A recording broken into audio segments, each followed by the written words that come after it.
Good day, Vladimir. I am J. Mikova, Olga, an employee of the Defenders of the Fatherland Fund. The mother of the deceased Ensign Shumakov Kirill. Shumakov Kirill was born on May 9th in the city of Donbass. He was a candidate for Master of Sports. A career military man, a professional sniper in the GRU intelligence of the 76th Division, 2nd Separate Special Purpose Detachment. After serving in Syria, he went to ISO. Are they also now in the Kursk region? I know, We visit, we help. On March 8th, 2022, the child called and congratulated me on March 8th. But on March 28th, I learned about the death of the child, about the details of the death. Almost nothing was known. They observed absolutely nothing.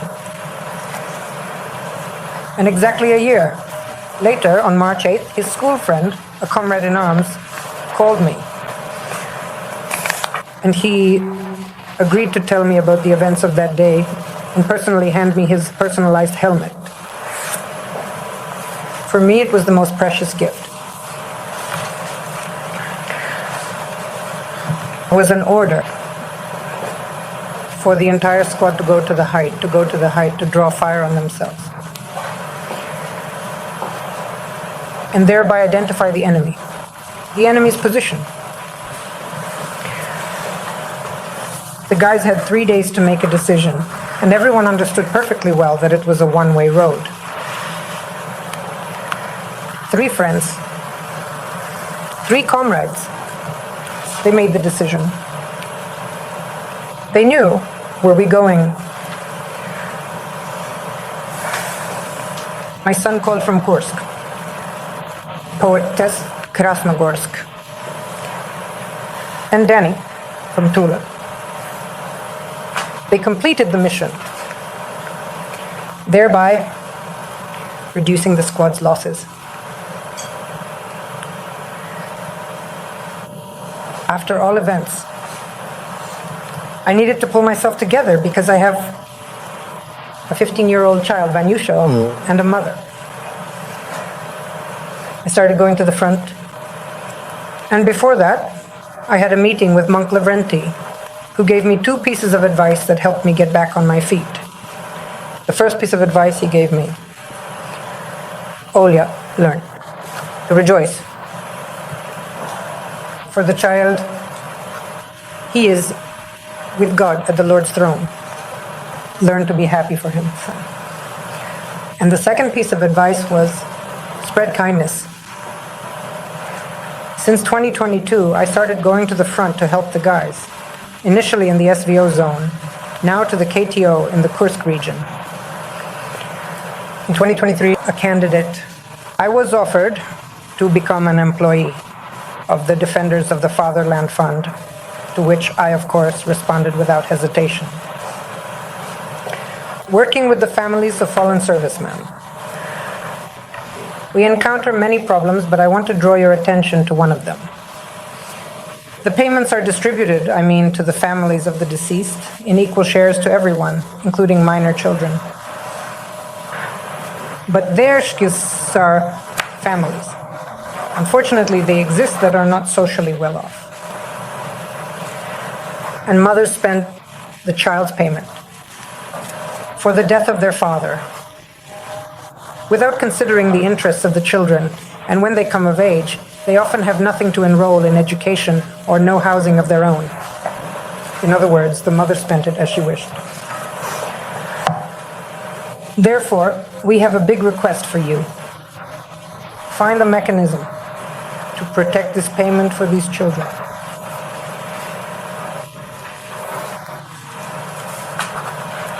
Address this issue so that they are spent in the interests of the children. Somehow just find this mechanism. Is it something like that? Will there be any accounts? but again, so that they don't fall under inflation, because they will have to last a long time. Well, the mechanism I think Vladimir will come up with.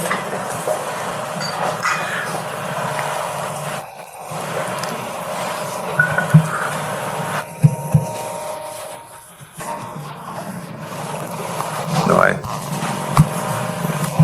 it's not even a social question, but a question like this, related to my son. Well, all right. It's hard to comment. The guys are heroes, honestly speaking. Consciously, when they go to their death to save the lives of their comrades. But I don't know. Seems to me, well, probably. In many countries, this is probably possible, but only in Russia, it seems to me, is it possible in this form. This is, of course, characteristic of our people. Here they were talking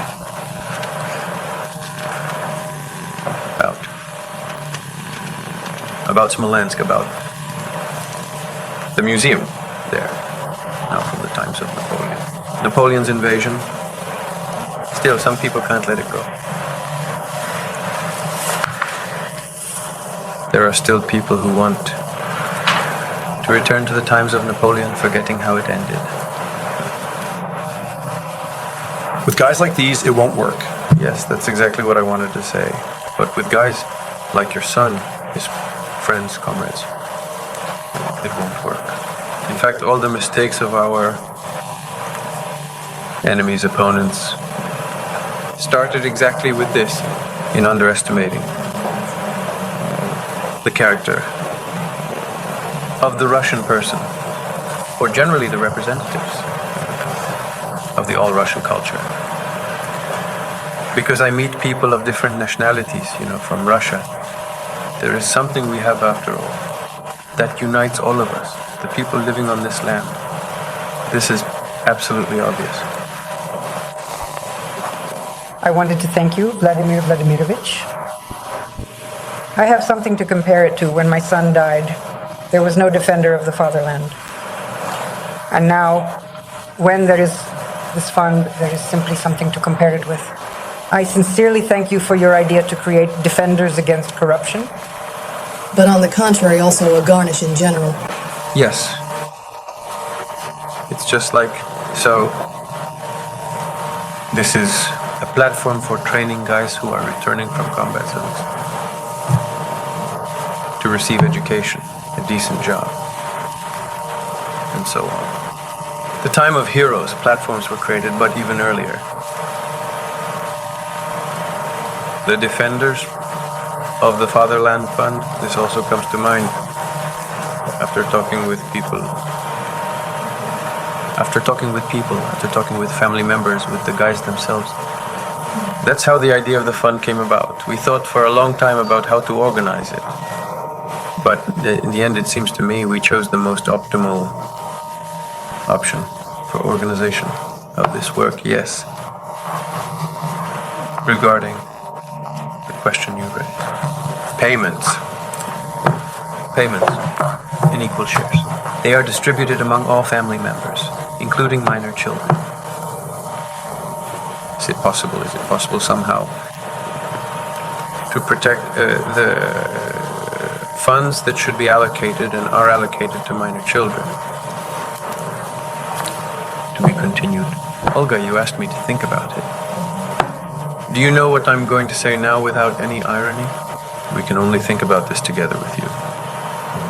Because, to tell them all like this, you know that the state, you receive so much, for this so many millions, for that.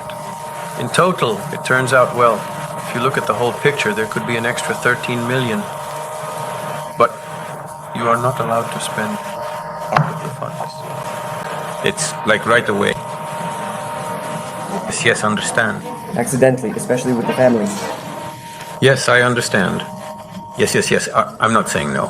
I'm not saying it can't be done. But you have to understand me, and I'm sure many will agree with my logic. This means we a priori don't trust mothers. But first we need to acknowledge the dysfunction. Now I'm cutting. Yes, if already acknowledged.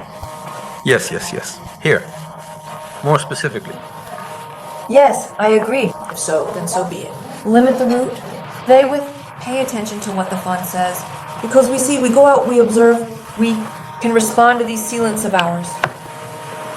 I had the ability to control and verify, ensuring that this money was indeed accounted for and managed properly, as I could clearly see and confirm. When parents come for payment, when the sale of an apartment is happening, and there is a part involving minors. And still, parents come for payment and show documents that yes, I sold a part, but I did not infringe upon it. I deposited it into the engineer's account, or I am there in another housing.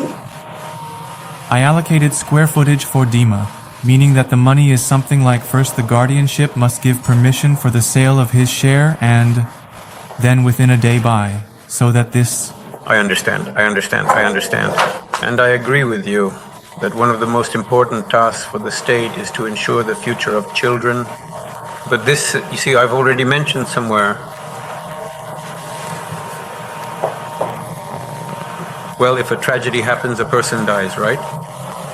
Our comrade is no longer with us, but we are. And we must think about his children. I agree. And so, if such a situation arises when the family is troubled, and unfortunately this happens in any society, including ours, we still need to if we are to make this decision, it should be like this. So as not to put families in a false position, not to infringe on women, not to infringe on the mother, you understand. So that a priori, we do not assume that the mother might somehow infringe on her child. You see, this is a very delicate matter, Yes, Sergei Semyonovich, I wanted to say something else. That's exactly what I wanted to tell you, that already it was said that this should not concern all families. I think that 99% of families do not need such regulation. As a result, because a small fraction of families is but problematic, we will start interfering in the lives of ordinary normal families, which are the overwhelming majority, so such measures can be taken. But this is exactly what those who label these families as disadvantaged rightly said, or as proposed by the Foundation, create special monitoring, some kind of individual approach, just passing some law like that. It won't be very good, but I think there should be more of these individual solutions. The Foundation, you see, with all due respect to you, to the Foundation as a whole, to the people who work there, I think it's still dangerous to empower the Foundation with the right to determine proposal of the guardianship authorities. Yes, the guardianship authorities. That is, the Foundation can initiate a question of the appropriate nature and initiate a question before the guardianship and trusteeship authorities. And if this is recognized as appropriate, then steps can be taken in the direction you propose. Of course, the interests of the children need to be ensured. This is absolutely obvious. It's just that if the family is completely unfavorable, then keeping the child there is another question, but the very thought, the very direction, as if this thought, the connection with ensuring the interests of the child, especially a young child, is absolutely correct. But here we must not overdo it. We need to think. But, thought Anna Yegorina, also, think, consult. We do not value the decision at all. Thank you for reaching such matters.